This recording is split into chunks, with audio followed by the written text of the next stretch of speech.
All right, let's get into it. We already know Thailand is one of the most hottest spots for digital nomads right now. But guess what? I get the hype. You have strong Wi-Fi, delicious food on every corner, affordable living, and top-tier healthcare. And also, not to mention, a thriving network community. Ah, it's amazing. It's great for digital nomads like me and my family. But if you're thinking about packing your bags, you better be prepared because most nomads make major mistakes when they touch down. So let's break it all down so you can do it the smart way. From the crib in the MIA to the changing of the May with the whole gang. Only the bold black American way. 2 girls, 4 boys, 2 parents, we the 8th wonder. Let's roll back to the airport we go. We can't be late.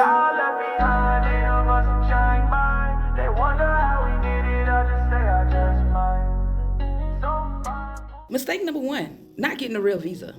Yeah, you might roll in with the visa for 60 days, but don't get too comfy because Thailand immigration watches as you come and go. So if you're bouncing in and out and back to back with visa exemptions, well, you're looking at red flags. So if you're trying to build a real life here, like my family and I, you need to get the DTV visa. It's actually the Destination Thailand Visa. It dropped back in 2024, and it's great for freelancers, digital nomads, and digital hustlers like my family and I. So the DT Visa breakdown. Let me save you the Googling. It's a 5-year multiple entry visa, which I love. It costs 12,976 baht to apply. Each entry gives you 180 days. You can extend your stay for 1,900 baht for another 180 days. And guess what? That gives you 360 days to be in Thailand before you exit and enter back in. You need to be 20 years old or older. You gotta have 500,000 baht in your savings account. And also, you need to be a digital nomad. You have to show proof of being a digital nomad or do remote work. I know that this sounds like a lot, and most people get overwhelmed. You know what I'm saying? They will pay an agent. And not only that, they will overpay an agent. But guess what? Here's the good news. We created a step-by-step DTV Visa bundle that will walk you through all the steps. It's super beginner friendly and it's easier to follow any agent site. And guess what? You'll be saving some serious coins by doing it yourself. But if you're lazy and don't feel like lifting a finger, sure, go ahead. Pay an agent. But always remember, you don't have to. Let's talk about the 90-day check-in. Once you're living here, there's a thing they call a 90-day report. And it's required. So if you skip it, you'll get hit with the fine, and possibly mess up your visa status. Of course, I'm gonna tell you how it works. Your landlord needs to file a TM30 when you move in, and you'll need that to sign your TM47, aka your 90-day report. And you do that in person, and the next time you do your 90-day report, you can do that online. And guys, don't forget to set your reminder because you have 15 days before your 90-day report and also 7 days after. If not, you will be fined, okay? I think it's like a 2,000 baht fee. So make sure you get all your ducks in a row. Now, let's move on to cost of living. Setting a realistic budget. A lot of folks get to Thailand and start spending endlessly and start spending crazy. But if you truly want to thrive and not just survive, you need a budget. You seriously need a budget. Now let's break it down real quick. All right, Bangkok, maybe about 10K to 30K a month. Chiang Mai, Pattaya, a little cheaper. And if you're going somewhere like Phuket, it's more expensive there. Local food around 60 baht a month. Wi-Fi between 500 and I think maybe 1,000 baht a month. If you're doing data plans, we talking 300 to 500 a month. Electricity, it depends on, how big your house is or where you're staying. So I would probably say about 1K between 2K a month. Transport, we drive our own cars. So transport, if you're doing Grab or any other services that can pick you up, you're talking maybe 1K to 2K a month. The DTV Visa, which I already told you guys, is 12,976 baht for every 5 years. The extension, like I told you, 1,900 baht once a year. And if you're talking about deposit, it depends on which place you pick. Most places you have to do first, last, and deposit.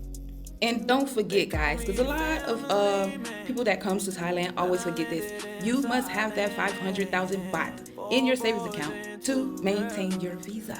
Okay? Keep that in mind. All right, we're moving on to health insurance. Guys, do not play around with the health insurance. Thailand hospitals are next level. Major procedures, not cheap.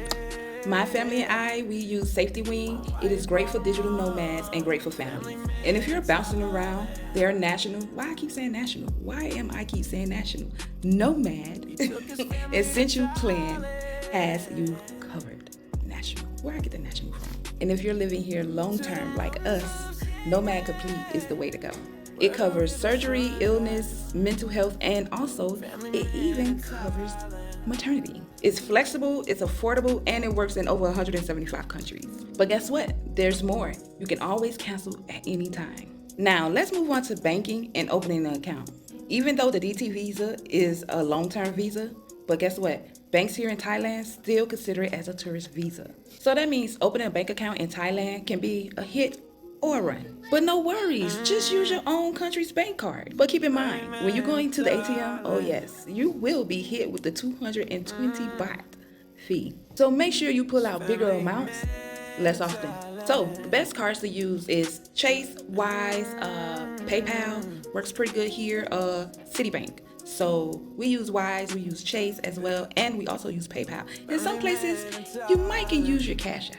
สวัสดีค่ะฉันชื่อยากิ If you're moving to Thailand or just traveling abroad a lot, don't sleep on Wise. It's one of the easiest, cheapest, and fastest way to move your money across country. And we use it from everything to paying rent, getting groceries, or sending money home. You get a multi-currency account and real exchange rates, not the shady tourist ones. And you can get a Wise debit card that works anywhere, even here in Thailand. Now don't forget, guys, you have to order your Wise card before you leave the States, because Wise simply does not ship in every country. No hidden fees, no stress, no mess, it just works. Use our link below to sign up for Wise and thank me later. It's what we use personally, and it's a game changer when you're living abroad. So if you're living that nomad life, that expat life, or you're just wanting to send money internationally, click our Wise affiliate link in the description and set yourself up the smart way. So make sure when you guys come here, bring extra cards, because when you go to the ATM, you get your cash first and your card later. And sometimes some people forget their card. So keep that in mind. Now, let's move on to paying bills and rent. Bills, well, easy peasy. You pay most of your bills at 7-Eleven. Rent, a bit trickier. You could do a ATM deposit, or you could do a international transfer. Like I told you guys, we use Wise to pay our bills, or we go to 7-Eleven. Now, let's move on to taxes. Know the rules, guys. Know the rules for taxes. Now, if you're here over 180 days, Thailand consider you as a taxpayer. But as of 2025, they passed a rule. So if you bring in a foreign income the same year or the next year, you won't be taxed. But I still recommend you chatting with a tax advisor who understands both sides of the law. Moving along, don't work for Thai companies. Why? Because your DTV does not allow it. That means no side gigs, no teaching English, no doing no posts for Thai sponsored brands. So if you want to work in Thailand, you need to switch your visa to a non-B visa or a work permit. Avoid vacation trap mode, guys. Thailand is fun, I won't lie. But if you don't be careful, you will get distracted. Set a schedule, track your time, and treat your work like a lifeline. Cut back on unnecessary spending so you can stay focused and start building something solid. Let's move on. Make sure you are surrounding yourself with the right people. Because guess what? Your circle out here is everything. So don't get caught up with the party side and the next get rich scheme. Stay sharp, stay focused, and keep your inner circle full with people who actually have goals. Next, let's move on. Have an exit plan. Even if you just got here. Most people don't like to talk about this, but you need to have a plan just in case things don't go right or just in case things pop off. Such as if your income drops or your goal change or you just not really feeling Thailand like that. And guys, it's okay if you want to leave. Thailand is very affordable and it's so easy to enjoy it, but there's no safety net here. You know, like retirement or free healthcare or social security. That would be on you. So while you're here building your life in Thailand, also be building your future. So guys, that's the real talk to becoming a digital nomad in Thailand and without falling into all the common, should I say, traps.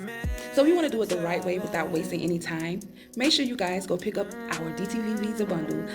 It's step-by-step guides. It has all the documents that you need to get started, and you can do it all by yourself. You do not need an agent to do this. It's very simple and easy. We have a whole full tutorial for it. So make sure you guys go ahead and pick that up. And of course, if you guys have questions, make sure you guys comment below, and my family and I is here to help. And if you found this video helpful, make sure you guys like, subscribe for more Thailand tips and tricks. Bye. Family man inside.